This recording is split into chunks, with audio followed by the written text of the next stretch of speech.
రీసెంట్‌గా ఒక స్టడీ ప్రకారం మనం చూసుకున్నట్టయితే, సౌత్ అమెరికాలో ఉన్నటువంటి యాండెస్ మౌంటైన్స్ ఉంటాయి కదా! అక్కడ ఉన్నటువంటి గ్లేషియర్స్ థిన్ అయిపోతున్నాయంట.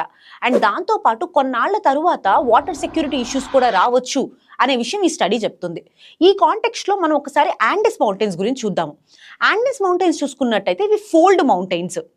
ఇది నాసా ప్లేట్ మరియు దాంతో పాటు సౌత్ అమెరికన్ కాంటినెంటల్ ప్లేట్ యొక్క సబ్డక్షన్ ద్వారా ఫామ్ అయినాయి అన్నమాట. దాదాపు 4500 మైల్స్ ఉంటాయి ఇది లెంత్ ప్రకారం చూసుకున్నట్టయితే. అండ్ దాంతో పాటు 7 అమెరికన్ కంట్రీస్ ఉంటాయి అన్నమాట ఈ యాండెస్ యొక్క లైన్ లో చూస్తే. ఏంటివవి? Venezuela, Colombia, Ecuador, Peru, Bolivia, Chile and Argentina. ఈ 7 కంట్రీస్ యాండెస్ మౌంటైన్ రేంజ్ లో ఉంటాయన్నమాట.